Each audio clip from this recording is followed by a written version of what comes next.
Shout out to Omaha Steaks for sponsoring this update. If you got a lot of mouths to feed this holiday, Omaha Steaks will send you a family gift pack for only $49.99. That's 77% off, which means more money for the games. To get it, visit omahasteaks.com and enter promo code THEKNOW in the search bar.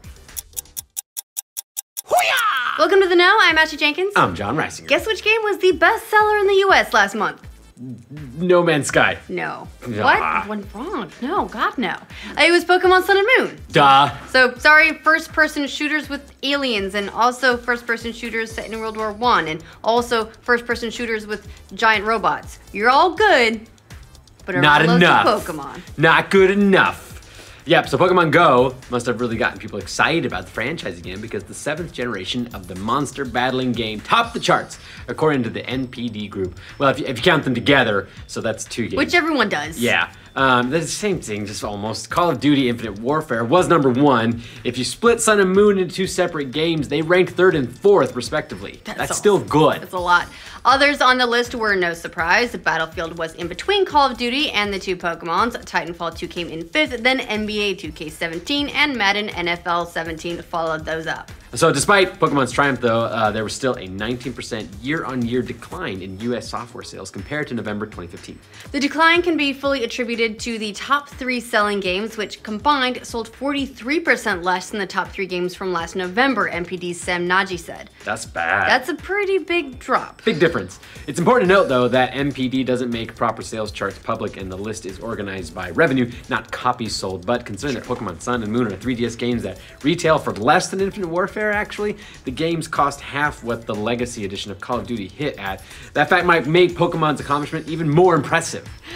More impressive. More impressive. Big hand motions. Whether or not you count Sun and Moon together or separately, I count them together. Yeah. They're usually counted together. Yeah. But there's no denying that Pokemon had a massive, massive launch. So Nagy said it was the strongest launch in the history of the franchise with an 8% increase over Pokemon Black and White, which was the previous record holder. Cool. Even more impressive, Sun and Moon didn't even go on sale until 18 days into November. That's really the impressive part. Which is most of November gone, so that makes those numbers even more eye-popping and massive. NPD's report didn't have numbers, but we know that Sun and Moon sold a combined 3.7 million units in North America by the end of November, so that gives you some perspective of where everything ranks. Analysts say that Pokemon Go is what served to reactivate Pokemon fans who might not have played a handheld version in years. Many apparently actually went out and bought 3DSs specifically for Sun and Moon after getting back into the franchise with Pokemon Go. Yeah, not surprisingly, the 3DS overall saw a boost from the interest around Sun and Moon. Yeah, sales of the 3DS units grew 59% year over year, giving it 6 consecutive months of year over year growth, that's pretty impressive for a handheld that's been out for a while now. The NES Classic Edition also sold 196,000 units in its debut month, assuming you could find it. 196,000 is apparently the limit on what they sent to the country. Why? They kept most of them in Japan, I guess, where the Famicom Edition one sold like gangbusters. I'm pretty sure they actually sold 220 something thousand in Japan for the Famicom. That's a small Classic. country too. Yeah, everyone loves the old games, man. Yeah. So the NES Classic sold a bunch, probably would have sold way more if they were here. Yeah, so Nintendo 3DS experienced its highest monthly physical software spending in the history of the platform, said Nagy. In other hardware news, the PS4 outsold Xbox One, again, breaking Xbox's 4-month streak according to NPD, at least in North America. Yeah, but overall, sales were down, which lines up with news we reported earlier, because we're news people. That Infinite Warfare sold 50% less in November than its older, cooler cousin Black Ops 3 did a year ago. Still, Activision was quick to proclaim Infinite Warfare a hit. Well, of course. They said Call of Duty is retail's #1 grossing console franchise in the US for the 8th consecutive year, and the boldly innovative Infinite Warfare is the #1 grossing console game of the year at retail in the US, said Eric. That was from Eric Hirschberg, Activision's CEO. It's a lot of qualifiers. Yeah, it's funny that their CEO had such positive things to say about their game.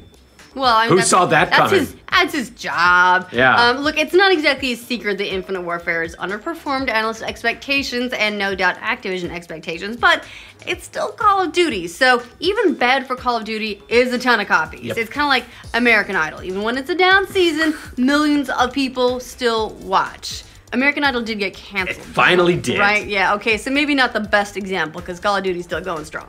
And despite game sales being down overall in November, Pokemon has been a juggernaut in 2016. The Pokemon Go app was an international phenomenon with more than 80 million downloads in July. And now it's definitely declined since then to 1.5 million in November, according to App Annie, but it was still ranked number 16 last month, thanks to its still large active user base. 23 million active users on mobile in the US is kind of large, even though that's down. A lot of people. That's down from 66 million in July. And they spend 45 minutes a day on the app. So that's a lot of time, yeah. So most of the apps would kill for those numbers. And then, of course, the added benefit to Pokemon Go's Wild's success was that it reminded everyone that Pokemon still exists. I knew they still existed. Agrees is the reason why Sun and Moon is beating everything else right now. Really, it just goes to show that so far Nintendo's mobile strategy is actually working because that's why they don't feel the need to put their actual core games on non-proprietary hardware. They can do this instead and get people to go back and buy their 3DSs and buy their Pokemans. Yeah.